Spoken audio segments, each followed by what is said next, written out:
It'll take a moment for me to see if this stream comes up the way I think it's going to. But the time is right.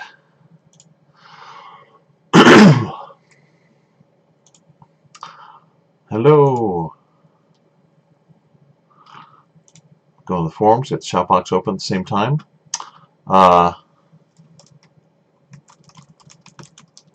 Yes.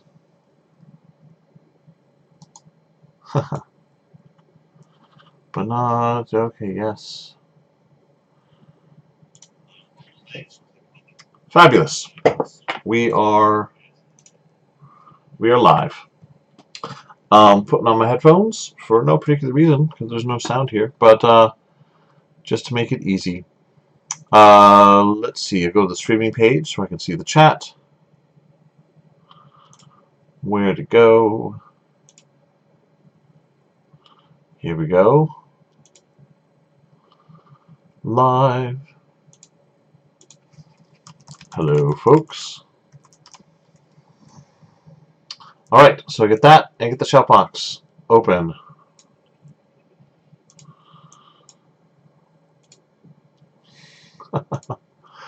Oh, another discussion about what could have happened on Godzilla Unleashed. Discussions are so funny to me because you can just ask me.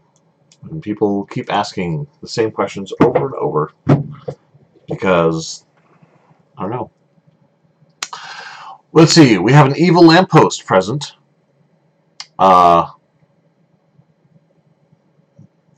Anybody else? Nobody else? So hopefully Sashi will be here. We're doing this extra early this morning so that Sashi, who lives in Asia, will be able to make it on time. And I apologize. I was supposed to have a stream yesterday, but I slept in. Shame on me. And so we still did the event. We just did it via text, but we did the announcement. So I'll repeat for those who missed it yesterday. We've announced our Series 2 theme. The Series 2 theme is Escape from Hollow Earth.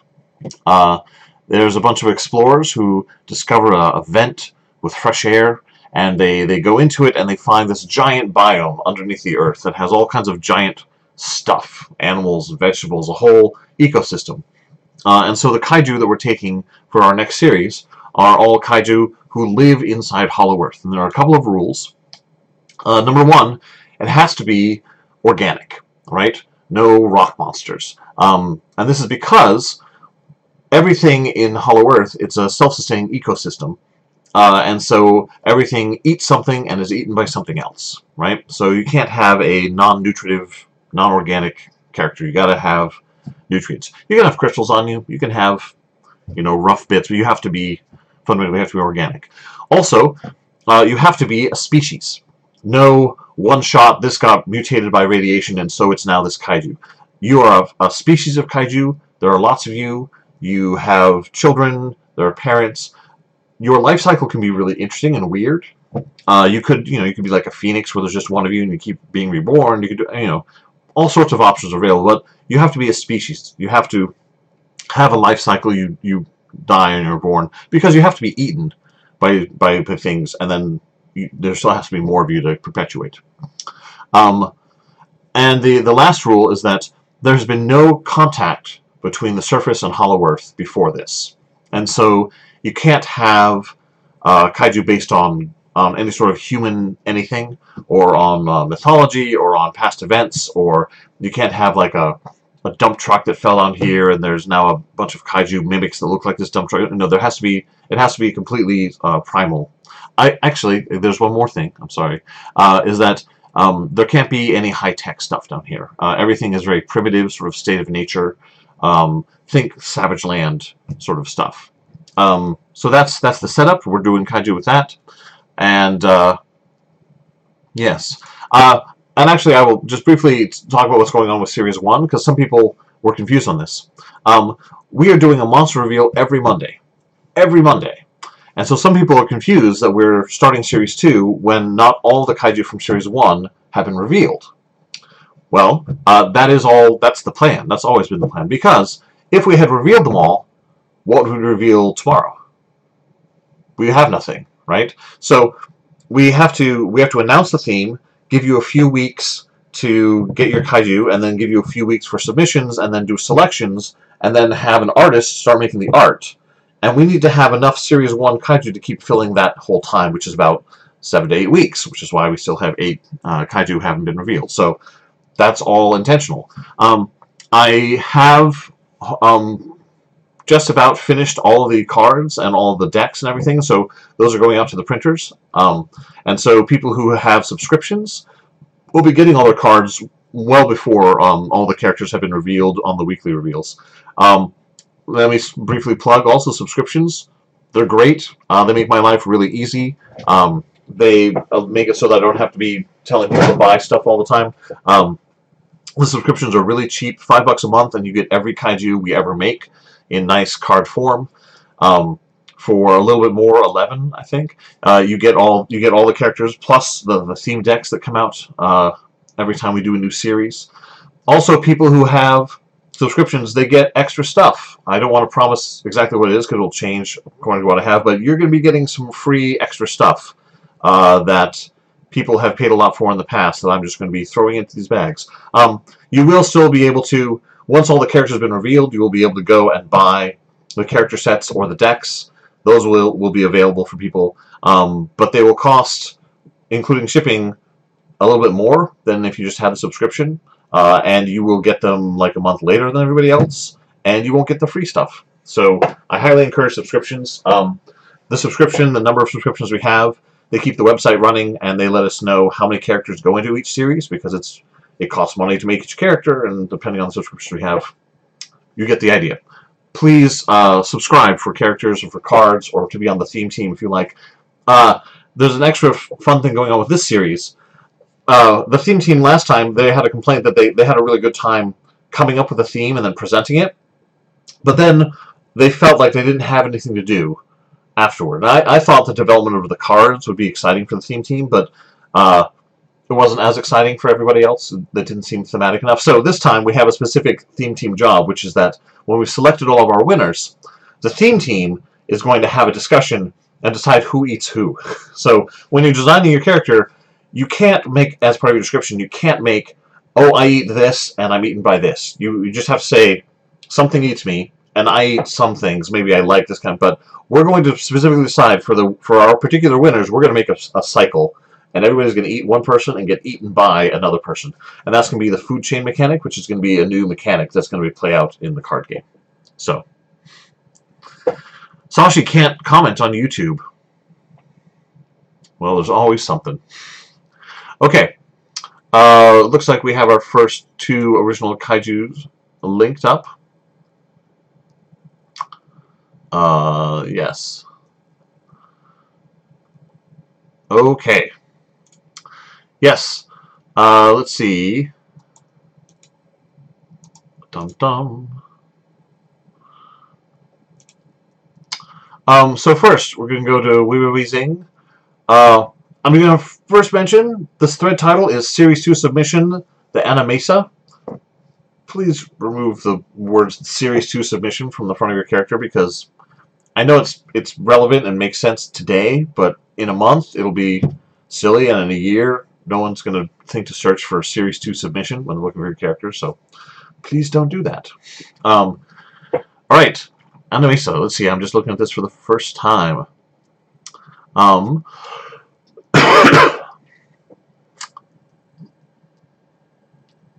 Yeah, okay, boring. You haven't told me anything exciting yet. It's a thing, it does things, and it's a thing. It's an interesting species. Tell me the interesting thing, don't tell me it's interesting. It's sort of like a fungi and an annelid. Yes. Okay. I'm halfway through. I haven't learned anything yet. You've told me that it's interesting, that it's unusual, and that's... Tell me the thing! Get to it! Juvenile state takes on the... It has spores. Okay. They sap nutrients from the host. And when the host perishes, the main-bodied organism grows from the spores. Okay. So it's like a parasite that sticks and persists on you until you die. And then when you die, it grows over you and does its... Okay. Okay. So, you should start with it grows on corpses. Right? I mean, if I'm interpreting this correctly, you should start there. You say grows on corpses, and you know, when it reaches something, it releases spores. They attach to living things and don't actually kick in until the thing dies. But like, if it's spores that grow on corpses, I shouldn't have to wait till the end of the third paragraph before you tell me that. That seems like the key thing. All right, I'll stop harping. So Detrivore, interesting.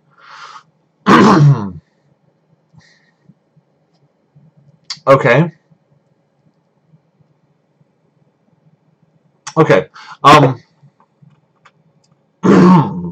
So this is our first one we're talking about. So lots of things here I think that can be improved.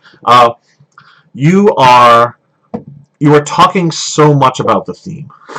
You're not talking about outside the context of this theme. This description would make no sense. You're like, I'm using the theme. I'm doing the theme, but you don't have to work that hard, right? Just tell us. We know the theme, and so tell us the thing. Tell us about the thing by itself, and then we'll see how that connects to the theme. You don't have to tell us about the theme and tell us about how your character fits in the theme.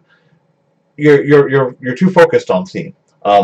With a theme in mind, you just tell us about a character, and we'll understand how it all kind of works together. I think it is going to be interesting to see what things eat this. It's also it's also interesting.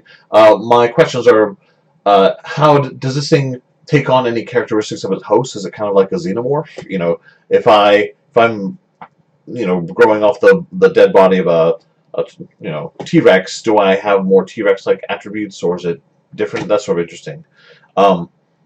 The art at the top, it's a little unclear what the creature is. I think now that I've read the description, I understand that the thing below is sort of the root system, and the thing, the kaiju itself, is the part at the top. But that's not super clear initially, especially because the way this art is, the thing underneath is all detailed and colored, and the thing up above is just a line drawing, so my eye's not sure where to go. Okay. There's a lot of chatter. A lot of it sounded pretty negative, but I assume that Weizing can handle it. All right.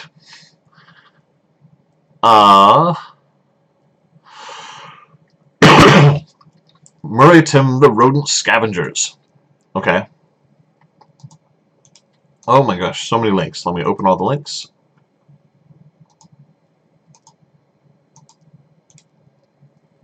Alright, let's jump ahead to Sashi. Sashi's link. Terra Arachnix, the 8-legged rescue coordinator. Wow, well the art is pretty great. 8 legs, but I see 10 legs? It looks like it's walking on 2 hands, but maybe the thumbs don't count as legs? Okay, alright. So, oh, it's so pretty. I see. So the original, Sashi's original drawing looked like a spider, and it's Jacka who made them into hands. Okay. Let's see. Stone webbing. Aquarium machine. Okay.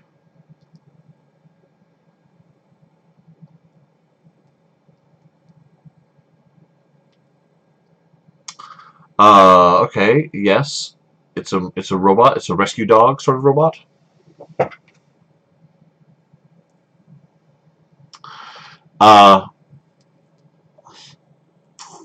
Okay, and the machine was destroyed trying to rescue somebody, and then it was divinely restored. Okay.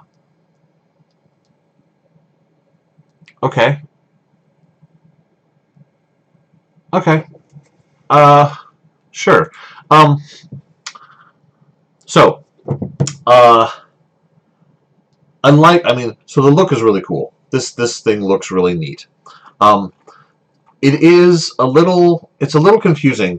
that it has it's two ideas fused together, and the fusing of those two ideas doesn't quite make sense to me yet. And so you should think about a more natural way to say my idea for this character was to fuse these two ideas, because right now it looks like you had one idea and you had a second idea and you just kind of did them both for no reason. So the one is you have this rescue machine, right? This search and rescue, Saint Bernard with a whiskey flask, and it's going out and it's helping people who have become lost or in trouble. Great.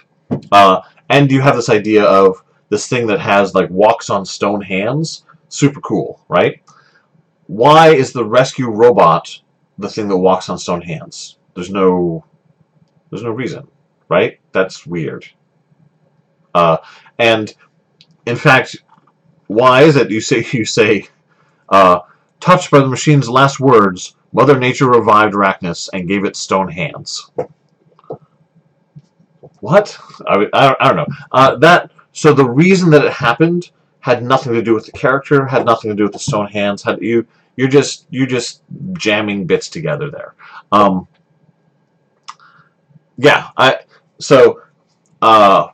think the character looks really cool. I like the elements. You need to have a reason that these two elements are working together. You need to have a single idea that says why these two ideas are put together.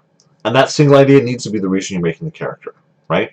You can't just take two different character ideas, try to do them both at the same time, and say it's better because it's two ideas. It's confusing. Like, how do these stone hands let it do its job better? Why would someone think this robot spider, if only it used stone hands instead of spider legs, it would be better at something? At what and why and who? And if it was trying to do a thing, and if only it had stone hands, it could have done that thing, but it didn't, and so that's why it was originally destroyed, and so then it has the stone hands so that it can actually do the thing that it was trying to do when it died. But the way it's described, it was already very successful at doing its thing, and so now it just has stone hands, and so it's just better. Anyway, hopefully that all makes sense. I'd like to see how you fix that up. I mean, you need to redo the high level parts, right? A lot of the details, a lot of the bits are totally fine. You just need to start over with the initial description so that the whole thing flows together. It just seems very disjointed right now. Alright. Sashi explains the legs were turned into stone hands. Yeah. No, I got that. But for no good reason. I mean, okay. We've talked about having a spine for your character. There should be a thread that ideally connects all the parts of your character. So let me just go through one of my favorite characters in CKC, which is Macrosaurus. Okay, Macrosaurus, he's really fat. That's his thing, right? And so his name is Macrosaurus, which is giant dinosaur. Okay, he looks like a big fat dinosaur because being really fat is his thing. His powers are eating things because he's a big fat dinosaur and he eats it. Like this idea of the world's fattest dinosaur, that informs everything. That's his combat style, it's his name, it's his personality. His origin story is that he ate so much that he tore a hole in the fabric of time and space, right? Because eating too much is the fat thing. Like everything about him is based on this nice one idea: he's the world's fattest dinosaur, right? So he eats things. He's gluttonous. He's really big and heavy. Like that's his whole thing, right? And that's really great. And if someone is, and so I'd say the spine. There's this idea that connects it. And so when I'm looking at Terra Arachnix, I'm like, so what's the idea? And because of that idea, he has stone hands, or she. Because of that idea, she's a mechanical spider. Because of that idea, she has this name. Because of that, blah, blah, blah. Yeah, Sashi, stop. You're trying to answer my questions. You cannot fix this by answering my questions. I'm not looking... There's not an answer that you can give me. I need you to reconceive the thing that comes from a single idea. You're still trying to patch. You're still trying to say like, oh, but it's because of this. It's because of this. there's no amount of "it's because of" that will make me happy here, because my confusion is that I don't want to know more than one thing. I want one thing to explain everything. And if you have to say, "oh, because," and you explain an extra thing, you're adding extra things. That's exactly the opposite of what I want. I want one thing that tells me everything about the character, right? I want one idea to be the reason that you have your name, to explain the fighting style, to explain the stone hands, to explain the robot. I want one idea. So you can't give me new information and add new ideas to give me one idea. So you have to step back and think of a thing. Yes, so I'm sure we can have discussions about this ongoing, but I'm going to move on to other characters right now. King of Herrings.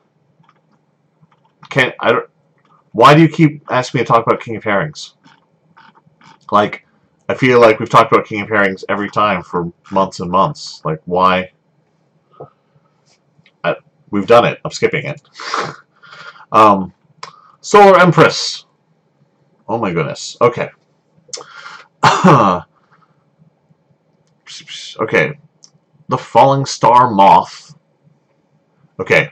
So, already, like, this already has a better spine. We'll see if you go off the rails, but an Empress, it sounds like a monarch butterfly. It's a falling star. It's a moth. It's a monarch. Like, I feel like I already understand a lot, and now I'm going to get some juicy details about the thing that I already fundamentally understand. So I feel good about that. It starts with a larval stage, which is great, because it's a moth, so I understand that. Does that make sense? Oh, okay, very nice. So they live in the ceiling, and they're bioluminescent, so they create the stars of Hollow Earth. Fantastic. A near perfect recreation of the night sky and the surface world. I'm going to ignore that because that seems silly. So, alright, and it drops. Oh, it drops like a meteor. Super cool. Super cool. So it's falling, and this is its first moments to fly. So instead of starting on the ground safely and learn to fly up, you're falling like a baby bird. Yeah, and escapes. Okay, awesome. So, so you have a moth, and you're just taking the standard sort of moth thing, which is that it's got a larval phase, and then it becomes a moth. I mean, it's fine. Although we're missing the caterpillar phase a little bit. But you're turning it into an analog for stars and comets to happen in Hollow Earth. Super cool. So the larva, let's see, it uses the...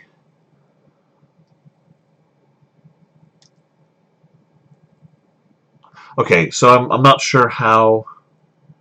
So as a larva, the larva detects a prey and snags. So it's like those the mouths in Half-Life. It's like it, sends a sticky web down to pull people up into its mouth. Maybe. Seems a little confusing because it seems like if I'm a star, I want to be really high up, and if I'm dangling something down that far, it seems a little messy. But okay. And then it goes after nectar. Okay. Yeah. Awesome. Okay. Awesome. I like this a bunch. So the only thing we don't have here is because we don't have art. We also don't have a lot of descriptors. This could just look exactly like a moth, which I hope you're able to find something to make it a more primitive moth, something to make it a little more exciting, something to make it seem more monstrous. But this is super solid. Like, yeah, like I love the idea that it falls and looks like a comet and it's the stars at night. It's great. It's a great idea. Great, great, great.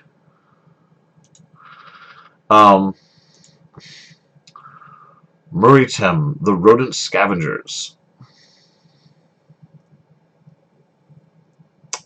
Huh.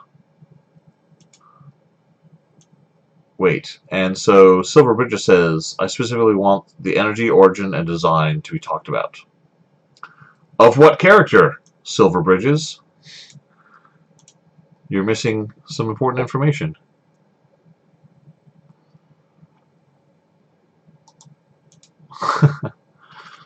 Abyssal Ruler's like, we're not talking about King of Herrings again? I mean, it's cool. I don't know. Is that it? Is that the only thing? Is that the end of your life? I did the King of Herrings. I'm out. Drop the mic. Okay. Yes. All right. Evil Lamppost has some rodent scavengers. Oh, they're nasty looking. Just a little thing in the art is it has these front teeth like rodents have, long front teeth. And just because of the way the line art is, the claws on the front hands look exactly like the front teeth, which gives it kind of a creepy look.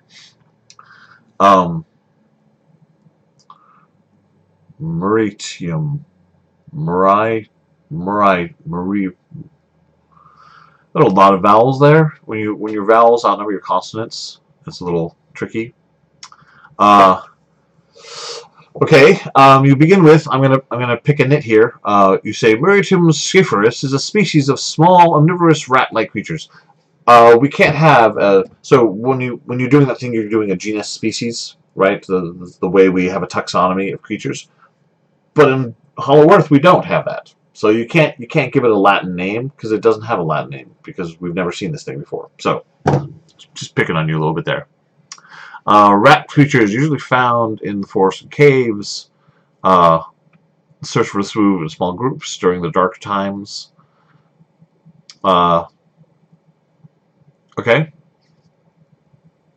Yeah, good. Sound terrifying. They eat whatever. Fallen fruit, weaker animals. They climb trees. And they work as a group. Okay.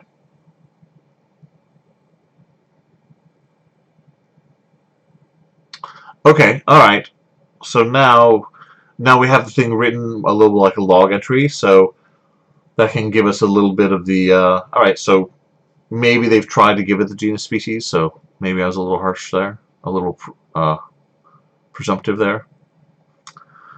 Most have entered a sleeping state. Yes, okay.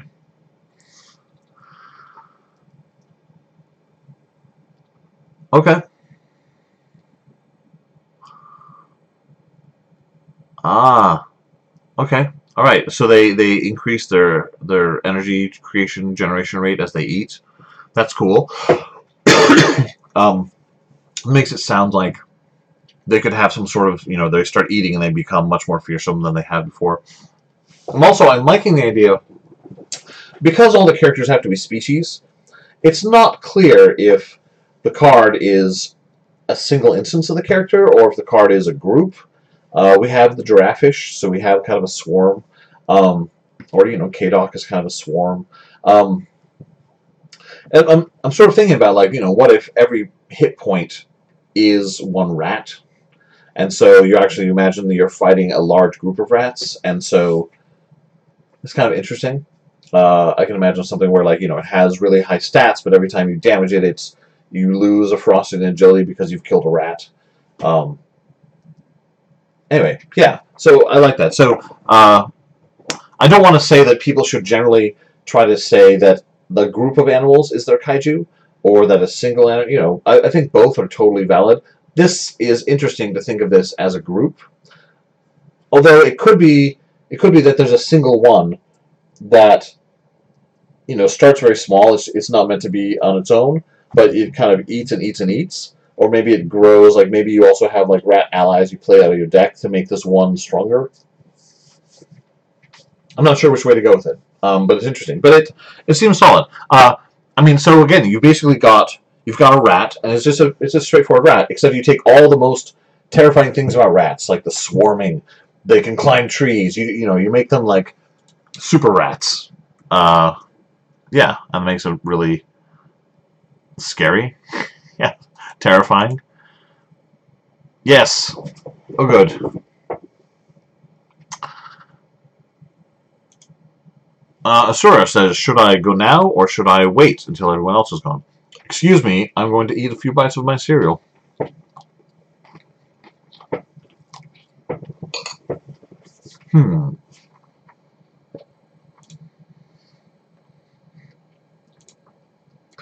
Okay. Next one. Torovenda, Nocturnal Hunter of Hollow Earth.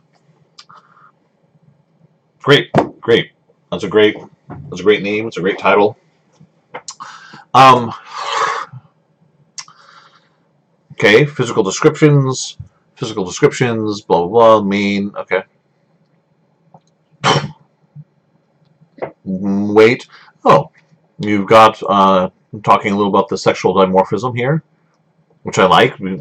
Tell me about. That's always an interesting thing. Is that in some species, so in humans, males and females are fairly close. Males are 20% taller on average, and like there's not really different. But of course, in some species, the males and females are like crazy, like an anglerfish, right? So the anglerfish, the females are what you think an anglerfish looks like. They have giant mouths and they have a little thing that goes down there. And the male anglerfish are like 1/20th that size. They have no eyes. They live for a few days. Yeah, it's a family show, so I won't go into too many gross details. It's gross. The males, they're barely even like individual entities. It's pretty weird. And then on the other end, you have hyenas, where even hyenas can't tell the difference between the male and female hyenas. The female hyenas hyenas just look exactly like the men. They even can't tell, which is crazy. It's so weird. Yeah, but I think there's some interesting things you could do with saying that the males and females are different, because of course, with the real species, the males and females are. And here in Hollow Earth, the species doesn't have to be. It doesn't have to work the way it does, in our world. You could have a really different kind of. You could really have a different kind of life cycle. All right, Nocturnal Hunter. Back to the Torovenda. Yeah. They're small and defenseless. They can fight for themselves. Okay, great. You have to grow, yes. They find their own layers individually. Okay, yep. Mated pairs create their own lair.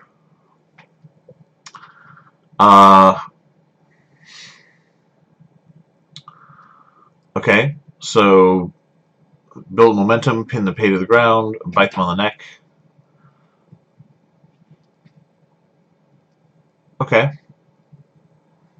Oh, okay. They don't have eyes. They have orifices on the neck that are used for breathing and echolocation. Okay. So Drake 213. So the writing here is excellent. It's very clear. It's very evocative. I really like that a lot. I'm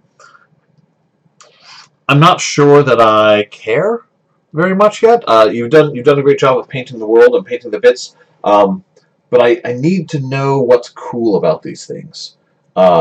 And you haven't quite told me what's cool. I mean, it's cool that they live in Hollow Earth. It's cool that they're big, scary things. But like, I need a little. I need a little exciting something.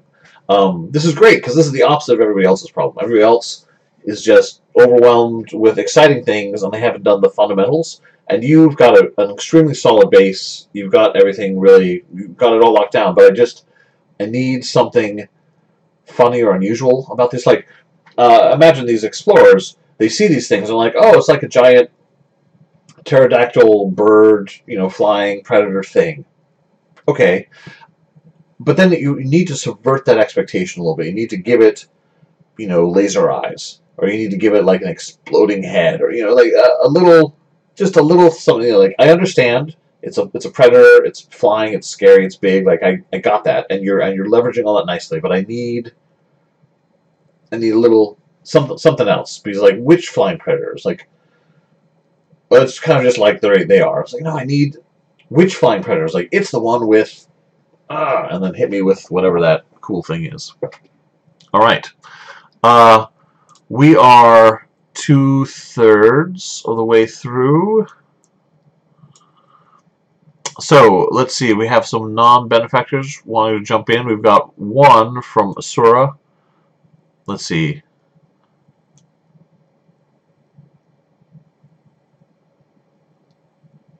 Okay, alright. Let's see.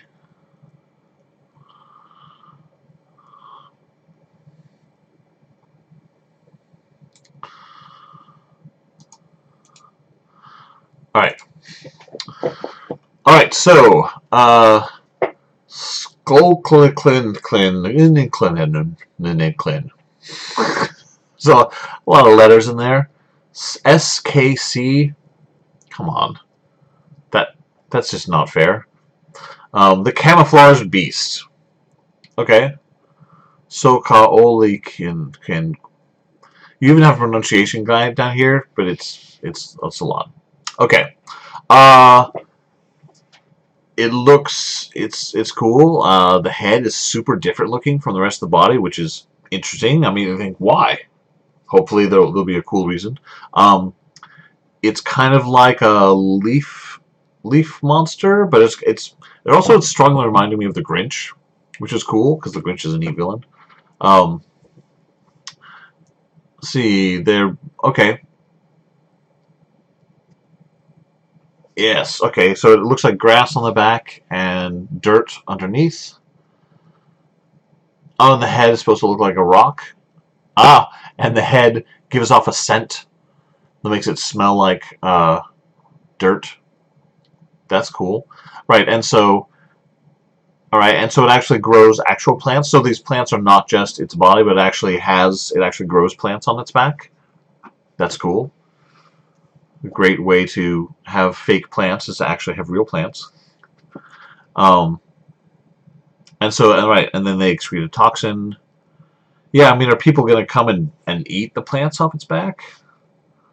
So, if you're actually going to grow plants on you, like Tersakra, I imagine there's like a shell, right? So that when they eat the things, there's no chance of them biting your bits. Like, if I were some predator, this is weird, but if I was a predator and I have my hands out and I'm trying to get people to land on my hands, and so I put like little plants here, I don't want them to bite my fingers, right? I need to make sure, that the way I'm luring people in isn't going to hurt me.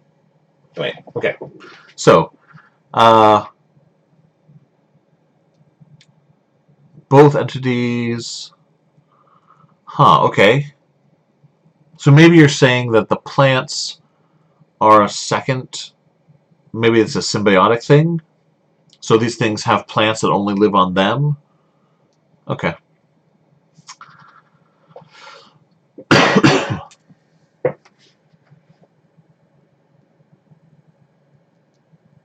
Okay, so they can glide slightly. That's neat.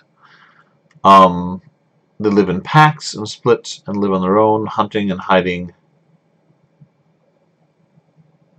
Okay. Yeah, fine. So I like the grassy bits and dirt. I like that the head looks like a rock. That's all cool. I mean, it needs some fleshing out. The part I'm not seeing here that I think might be a useful way to flesh it out is tell me how it fights. I know how it's going to hunt, right?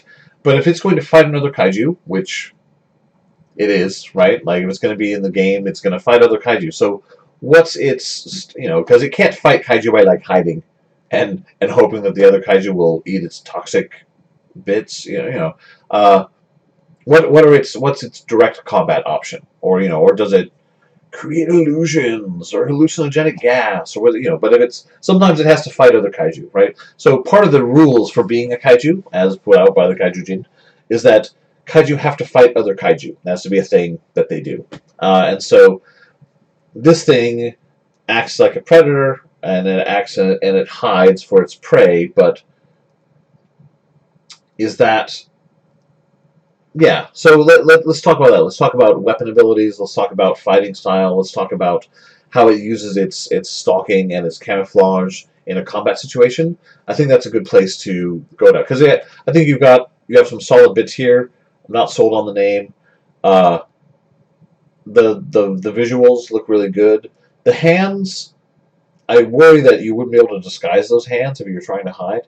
Anyway, you've got some great stuff. It needs a little fleshing out. I would start with combat abilities. That would be pretty cool. Um, I don't think so with this one. By saying it's a stick insect. Like, I understand. Well, actually, a lot of times camouflage things are actually about staying away from hunters, more than they are about being a hunter yourself. So that's kind of an interesting dichotomy. Maybe you could explore that a little bit. Yeah. Yeah. Anyway, good start. Let's see. What are people saying? Boom. What is... all right. Okay. So now, Bizzle has nicely said, talk about King of Herring's new energy system. All right, fair enough. Let's see. Where is the new energy system?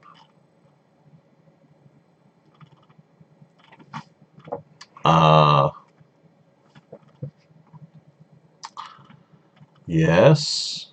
Yeah, where? Better Origin is there.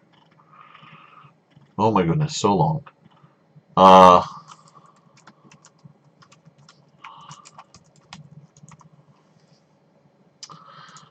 Okay, so it's got an energy. Oh, here we go. Meditation. So, meditation energy system means that you generally allows you to use your energy quickly, and fire several bits of whatever. But it means that you generally do not get your meditation back, or you do not get your energy back. You have to stop and disengage in order to get your energy back. Mogira was the example of this in Save the Earth and Godzilla Unleashed, so that he had a whole bunch of really powerful energy weapons that he could just unload on somebody, but then you had no energy and you were really vulnerable. And so you would actually use a few energy strikes, but you'd kind of like dodge and try to get energy back a little bit so you'd kind of keep yourself topped off. Because if they got in close, you need to use a bunch of energy to push them back off you, right? And so you never wanted to get too low on your energy. Anyway, so that's a meditation style. Okay, there's 3 states. State 1, which is the normal state, is when he needs to charge up. His energy pockets and fins are dull gray. His fins are not flared up, which means they are tucked down. Doesn't take long to... Okay, what?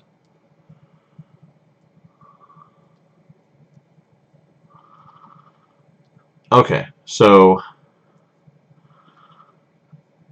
Okay, so basically you're just saying that he charges and then he has energy and he stops charging.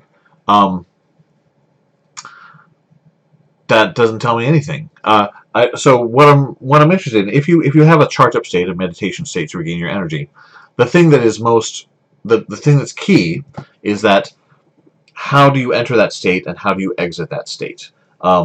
If in order to meditate I have to like get my yoga mat out and change into my different pants, that's critical, because I'm like, oh, when he goes to get his yoga mat, stop him, or like if he's wearing these pants, he's trying, if I can just stop and instantly begin to recharge a little bit, that's a very low cost, right, in terms of opportunity cost. Like, I have like a half second here where I'm not doing anything, might as well charge up some energy, right?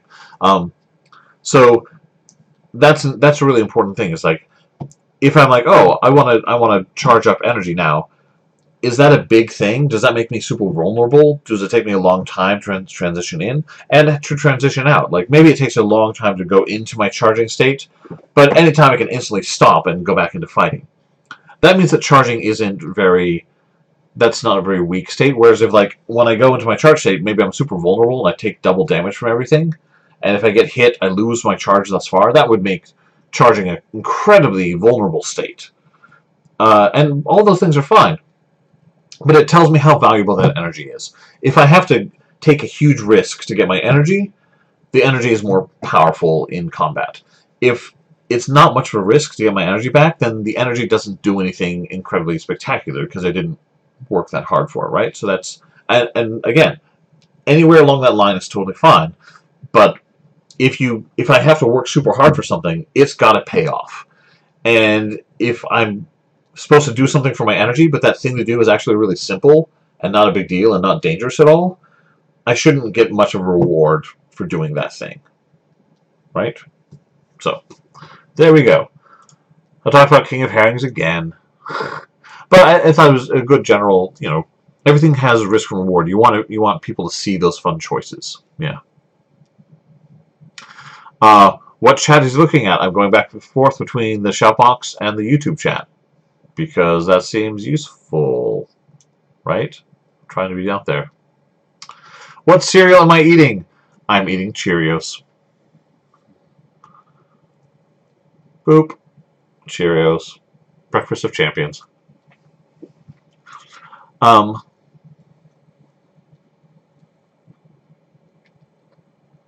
Wait, is it gone? Okay. All right. We've got time for one more. I got 8 minutes. So I'm going to put up something else. Anybody? I'm sitting here. I'm waiting. Official. Okay. You know what? It was totally worth talking King of Herrings again just for that fish pun. Well played. Chicken Man is here. Hello! Wow. You have a chicken icon on your YouTube chat. Fantastic. I really like Chicken Man's icon. But now that Chicken Man's here, we should just leave. Right? I mean, nobody wants to hang out with Chicken Man hanging out with us. Yeah. Are there any other questions? Other things people want to talk about? Something other than original kaiju for our last 7 to 8 minutes here? What movie did I see yesterday? I saw The Dark Tower. Yeah. Dark Tower was fine. Wasn't very complicated. Not very satisfying for me as a story. I think it was really...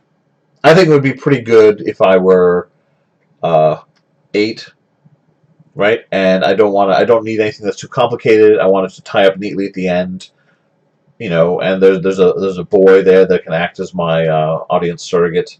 Yeah, Dark Tower. It was okay. It's fine. There's a problem, and then they fix it, and the movie's over. And okay. So I think maybe I think adults who are fans of the series might be disappointed that it doesn't get into the crazy metaphysical stuff that it got into. Yes. Oh.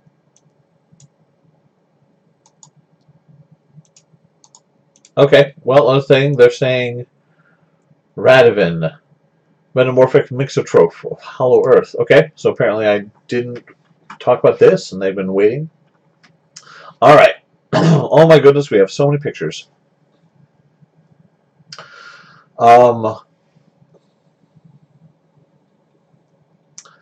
Yeah. Okay. It's a okay. Blah blah. Fungal venom in the larval stage. Is it a fungus or is it an insect? Okay, we'll see. All right. So it's an insect that then turns into a tree. Maybe? Let's see. Rooted hunter.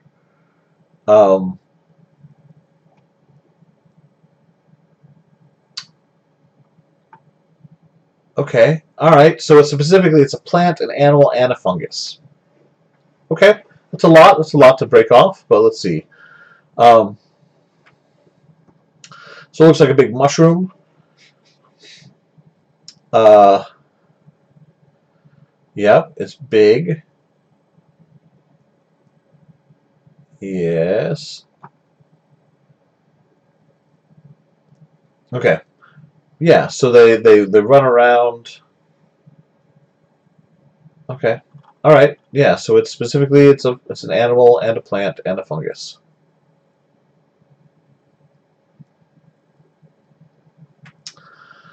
Okay. I think so. Uh, Giving it 4 stages is too much. That's a lot. Uh, you can have eggs, sure, but give me just one mobile stage, and then it turns into a tree, right? So it's a little bit like what is it in Speaker of the Dead? Speaker for the Dead. The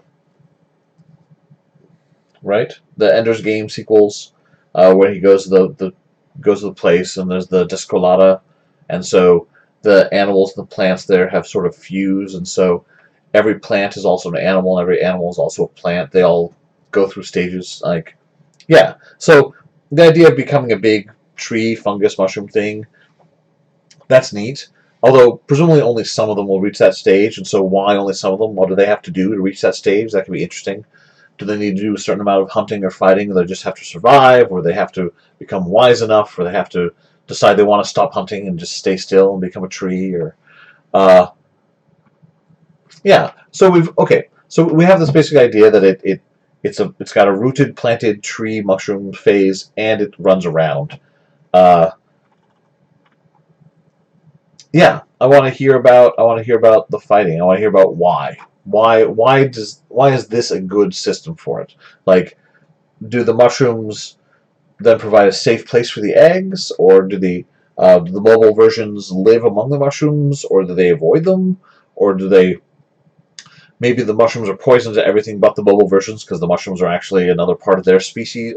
Yeah, like give me some justification. Why does it behave this way? What makes this a successful evolutionary adaptation? And how does it interact with other creatures to make it cool, right? Uh, yeah, yeah, that's interesting. That's really what I want to know here. And maybe simplify a little bit, like having a larval stage and a adult like titanius insect armored. Like it just seems like a little much. Maybe you have a really good reason that you want to justify there, but it seems like an overcomplication. Seems like simplifying that would make the character a little easier to deal with. That's my thought.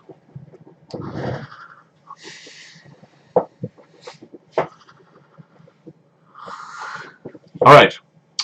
So it is 10. Hooray! We did this. Yes. So I had a huge summer project that I was working on that is now essentially done. So we should be able to get back on these and keep doing these every 2 weeks. Sashi, I think Sashi asked the question the other day. It's like, oh, are those new monsters? Is that every other Monday? It's every Monday. Monster Mondays every Monday forever until we stop. But yes, we have Mondays. Um, we have one coming up tomorrow. There's going to be a Monday in just a few hours, right? Fantastic. Mondays coming up all the time. Um, so let me end with plugs again. Uh, we have the Series 1 cards are going out to the printers this week. The Series 1 decks should be, I should be mailing them out in maybe 2 weeks or something when they come back from the printers, so those are going to be all available. You can wait and buy them from the store, but you should just get yourself a subscription. It's much cheaper, and you get free bonus stuff all the time. Theme Team is working hard on the new theme, and we are going to be selecting which kaiju get eaten by which other kaiju, so that's going to be super fun. Or, you know what? I had time for one question, but unfortunately the question is, do you have any time for questions? So the answer to the question is yes, and now time is up. This is an ongoing joke in the forums of people asking if they can ask a question. It just seems really funny to me, because if you're not sure if I will ask a question, if I will answer a question, asking a question to find out if I will answer it seems inefficient. Yeah, I will stay on Shopbox for a minute because I can do that without you just watching me eat. So just ask questions in chat box, or and we'll hang on chat. But I'm going to stop the stream now. Thank you very much. I will hopefully see you in 2 weeks, maybe 3. I might have a travel date in 2 weeks, so we'll see. All right. But now I have to once again figure out how to stop the stream. It's always a little exciting.